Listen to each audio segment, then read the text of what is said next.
Since the very beginning of the series, Gran Turismo has been known as the real driving simulator, as the game's creators have strived for more and more realistic driving experiences over the years.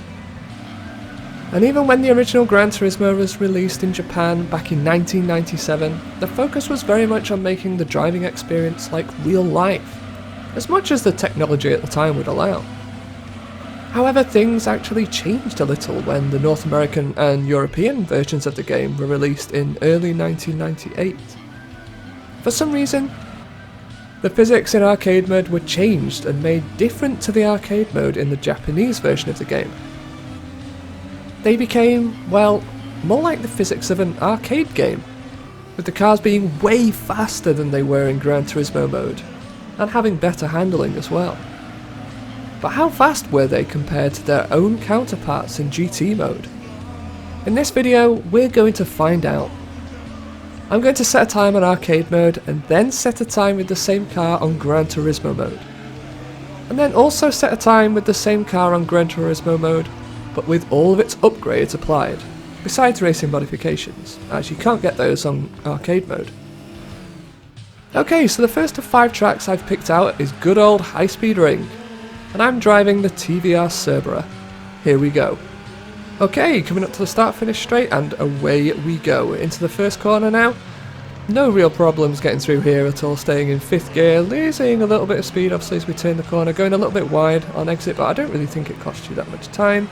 Always enjoyed this corner here particularly, especially the exit, which is really nice. Got to get it back over to the left of course for this, well, S's or chicane, whatever you want to call it. Keep it nicely tucked into the curve there. As you can see, the arcade mode physics aren't really giving me much of a problem.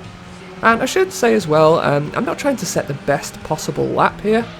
I just wanted to set a decent enough lap that would act as a good benchmark. As you can see, I've touched the grass once or twice. I don't think it really makes too much of a difference. But yeah, just like that, we are across the line. And it's a lap time of 46 seconds, .154. Let's see the same lap, but with the stock Cerbera on GT mode. Okay, coming up to the start finish line again, and away we go on our second lap out of 2. Now this is probably going to be a lot longer. As you can see, I'm already going about 10, maybe 15 kilometers of an hour slower than I was on arcade mode. Have to brake way more for this corner. As you can tell, it's just really slow in comparison to arcade mode. Really not much grip at all. I feel like I'm sliding all over the place on the track. Having to go down to 2nd gear for the S's actually. Or at least the first part of the S's. Oh no, having to drop down into 2nd again for the 2nd, just because I couldn't really keep it tucked into the apex as I would have been able to do on arcade mode. Coming into the penultimate corner now, and then going into the final corner. Really hard to get it tucked into the apex once again. It just wants to go wide. And again, we are a little bit wide on the exit as well. Coming up to the start finish straight to end the lap. And there we go, a time of 1 minute .159. That is a huge 14 seconds slower than the lap we just did on arcade mode. So now it's time to buy all the parts for the car and set another time. Okay, here we go, across the start finish straight and into the first corner. So as you can tell, it's already looking a lot faster. I went for a higher line for this lap, just because it seemed to work better. Getting a better entrance to this corner as well, getting it nicely tucked up to the apex, way better than we did before. Using all the track and a little bit extra on the exit as well. Into the S's, as you can see, it's just looking so much faster. Keeping it in 3rd gear this time, no need to drop down to 2nd. Did actually mess up the exit a little bit there. I think I was going a little bit too fast, just accelerated too early out of that one. Coming into the final corner already. Again, I think it's just a thing with the Cerbera that you can't really, or at least I struggled to get it really tucked into the apex of the final corner. But we made it round, and here we go across the line. This time it was a lap of 50 seconds .268. 10 seconds faster than the lap with the stock Cerbera, but still 4 seconds slower than the arcade mode lap time.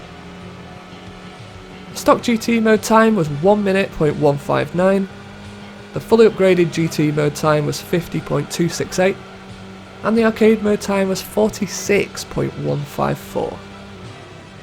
Okay, so we're going to repeat the same experiment with 4 more tracks. Number 4 will shock you. No, honestly, no, that's not be clickbaiting you. It actually will. Well, it surprised me anyway. Next, we're going to take a look at Autumn Ring, and I'm driving the Subaru Impreza.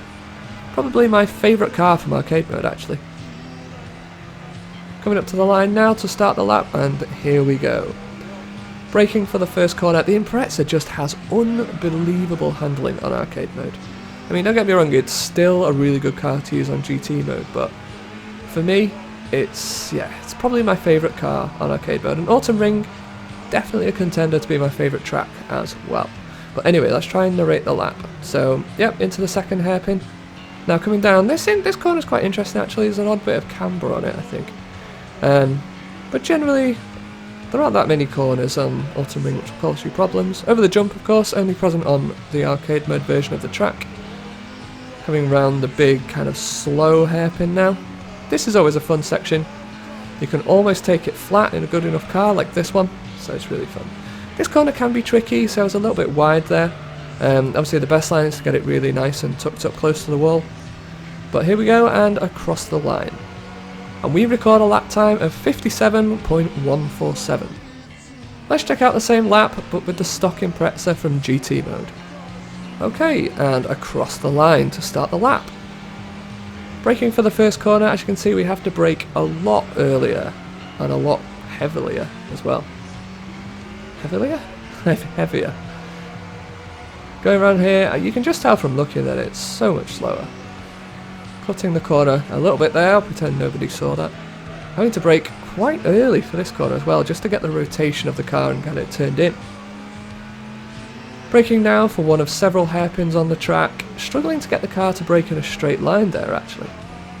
Which is quite interesting. Obviously I don't have the stabilisers applied. Coming up to where the jump would be on arcade mode, but of course this is GT mode and there are no jumps on the tracks unfortunately. Braking very heavily for this very slow, long hairpin. Struggling to keep it close to the apex there, actually using all the curb on the exit. Just because the car just wanted to drift outwards and understeer. Keeping it nice and tidy through that little section there, which I mentioned before was really fun. Getting a little bit closer to the wall there, but still not really touching the curb, so that definitely could have been better. But actually probably a better line than the one I took on the arcade mode lap. And coming up to the line, and there we go. The lap time was 1 minute 19 seconds .686. 22 seconds slower than the arcade mode time we've just set.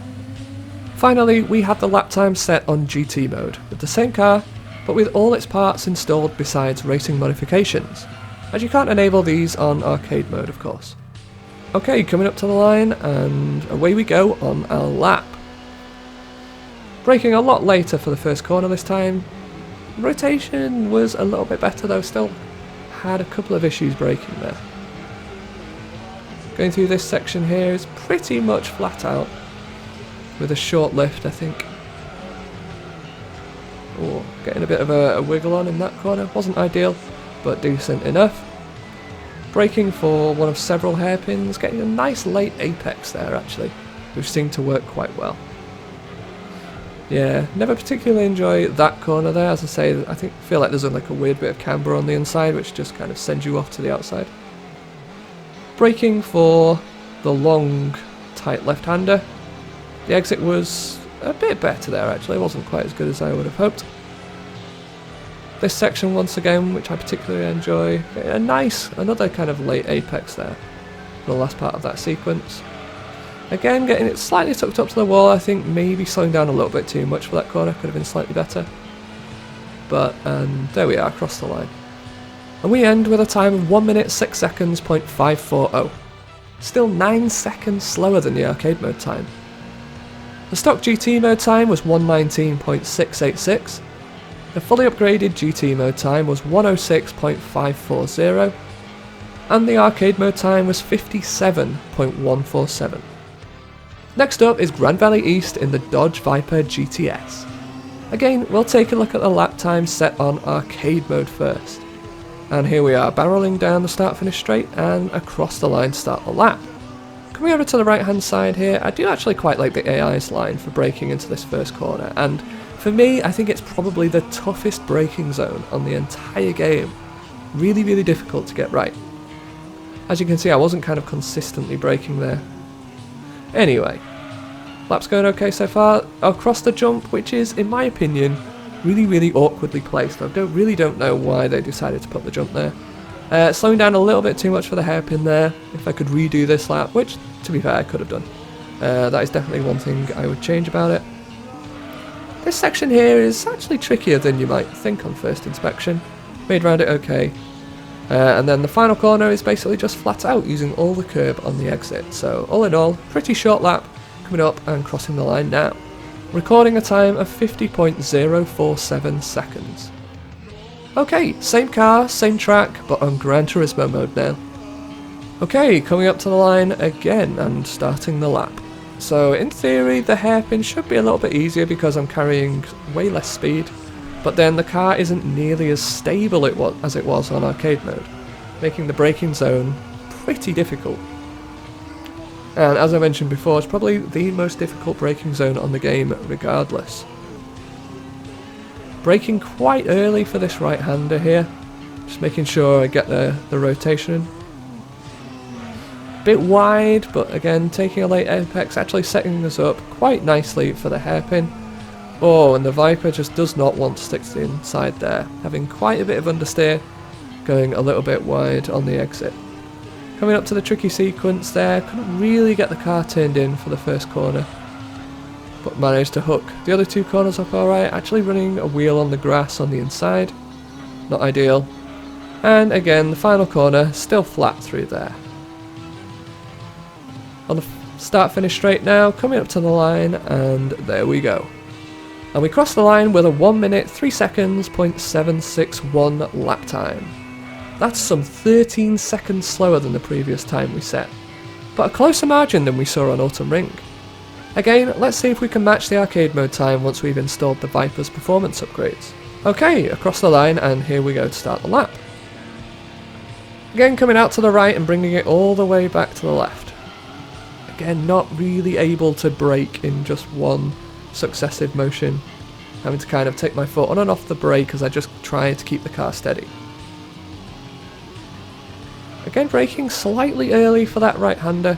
Can be a tricky corner in the Viper GTS. Not getting the braking zone exactly right for that corner either, but we do need to come back across to the right, ready to take the left hairpin there. That was actually a lot better taken than my lap on arcade mode. Coming into this tricky final sector now, keeping it quite tight to the inside. Again, running a wheel on the grass on the inside. I don't think it'll make too much of a difference though. Again, using all the curb on the inside and keeping it flat through the final corner. Pretty short lap all in all, and there we go.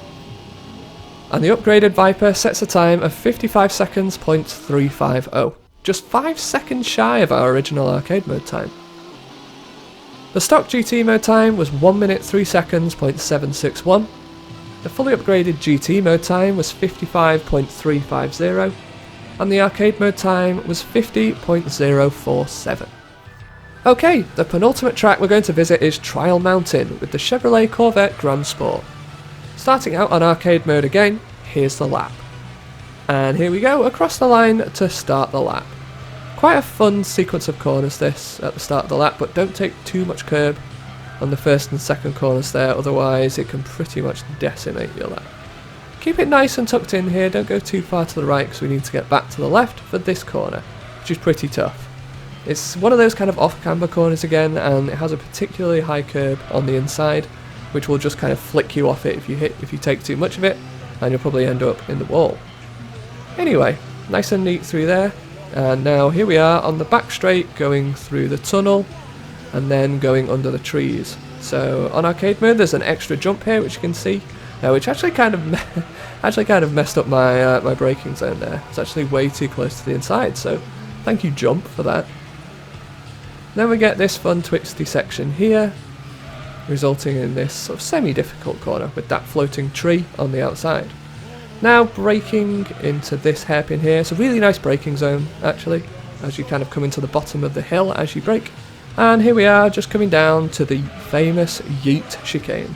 Fortunately did not yeet it on this lap though, as I was going for a good lap time. And there we go. And that's a lap time of 1 minute 12 seconds .097 on the board. You know the drill by now. Time to head out with the same car on GT mode. And here we go, across the line to start the lap.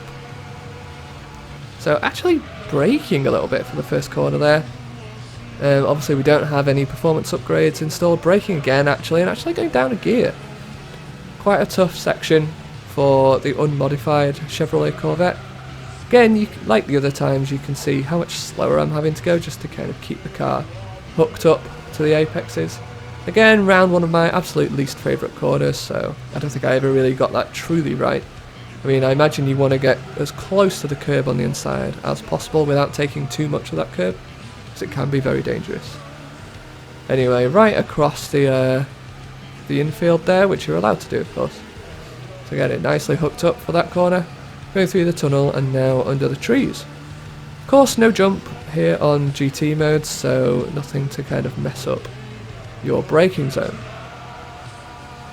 Again, this lap just looks, I mean, you can tell how much slower it is than it was on arcade mode. Going up to this little twisty section here, braking for that corner there, and really, like, the car was fighting back. It just really did not want to get into the apex there, just did not have the grip. And again, really struggling to get it close to that apex as well. And the car was just absolutely having none of it. And all that's now left is the yeet chicane. Of course, not going to fully send it in there just because we are aiming for a half decent lap time, and there we go across the line. Setting a time of 1 minute 32.093. 20 seconds slower than the arcade mode time. Last, it's time to see how fast we can go in the fully upgraded Corvette. And here we go, and across the line to start the lap. Going way wide there into the first corner.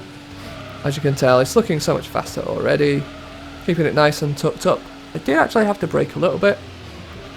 Braking a fair amount for this tight left-hander here, because as I say, you don't want to go too far right, you want to keep it to the left.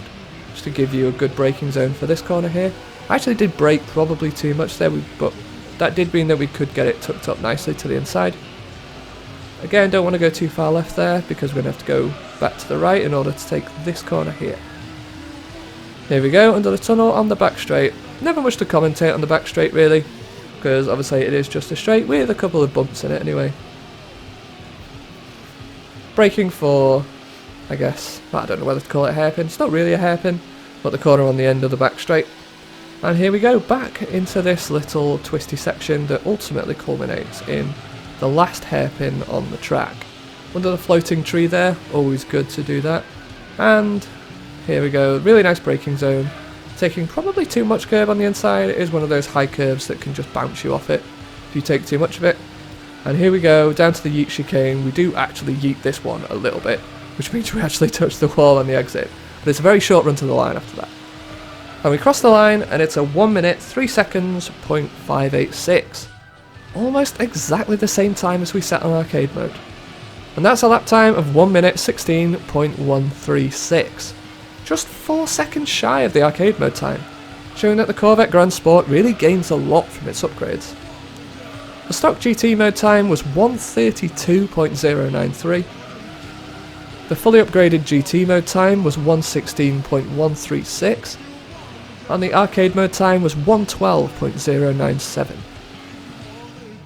Lastly, we have the final test. An R33 Nissan Skyline at Deep Forest. Here's the arcade mode time. And here we go, coming up to the start-finish straight and across the line. Braking down into the first corner now. Not too much drama, of course. This car is pretty planted, does tend to handle pretty well. It's not really that much drama associated with it. The one thing I will say about Deep Forest, however, is that there are a distinct lack of curbs in this track.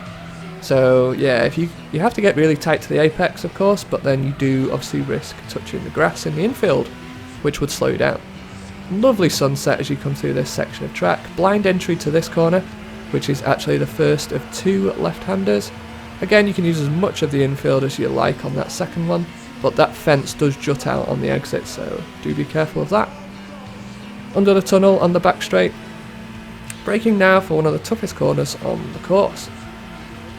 And there we go, yeah, we get around it successfully. I thought I was going to touch a wheel on the grass on the exit, but I didn't. Coming down to the last corner now, if you're very brave, you can take it flat or just lift a little bit and over the little jump, which is kind of nicely positioned actually. And we set a lap of 1 minute 3 seconds .533. Let's see how the stock skyline on GT mode compares. Coming up to the line, and here we go to start the lap. Coming down the straight into the first corner, obviously having to brake a lot earlier and a lot more as well, keeping it nicely on the curb there and using a little bit of curb on the exit as well. Always got to use as much of the track as you possibly can if you want to extract the best lap times from your cars. Touching the grass on the inside there, as I say, real lack of curbs on Deep Forest. So a lot of the time, you know, when you would otherwise be running over the curb, you're actually running over the grass on Deep Forest. Here we go, clipping the trees on the inside there. And I do really like the entry to this corner. It is a blind entry, but it is quite fun. All about your memory really, just remembering where the grass starts and where you can actually position the car. Looking like quite a neat and tidy lap time so far actually. Although with the Skyline being 4-wheel drive, you're never going to have too much drama, at least at stock level anyway. Braking for this corner as well, again taking a very small touch of grass on the inside, which is of course where a curb would be, if there was one. Braking for the final corner, having to brake with the stock Skyline unfortunately. Didn't quite get it tucked up to the apex there, but not so bad nonetheless. And here we go across the line. And that's a lap of 1 minute 20 seconds .224. Lastly, we had the Skyline with all the upgrades applied, bar racing modifications. I think you'll enjoy this one. And here we go across the line in this 941 brake horsepower beast, actually doing a wheelie there on the back straight. I must admit something, that this car, when it's got all its upgrades, is just so difficult to handle. It's insane. As you can see, I'm actually having quite a hard time here. I actually had to use automatic gears for this as well. Just because, honestly, like, I really had a lot of trouble handling this car. So, yeah, pretty insane, but you know what, it's fun, it's fun. So, braking into that blind entry corner, which is probably one of the best corners I actually took during this lap. As I say, it was just absolutely insane. This was actually the best lap that I could cobble together in this car. I think it's just too fast for its own good. Here we go, braking into that corner. Just a load of understeer we got from that actually, but we managed to keep it in check. Coming down to the final corner, I am unfortunately going to be braking just because I just wanted to keep it on the track and finish our lap basically. So maybe I could have done a bit better on this lap, I don't know. And across the line. And it's a 1 minute 3 seconds .586. Almost exactly the same as we set on arcade mode. The stock GT mode time was 1 minute 20.224. The fully upgraded GT mode time was 103.586. And the arcade mode time was 103.533. We were just a few thousandths off beating the Skyline's arcade mode time. I honestly can't believe how close that was. So there you go guys, a test of just how fast Gran Turismo 1's arcade mode cars were. I hope you enjoyed the video and see you next time.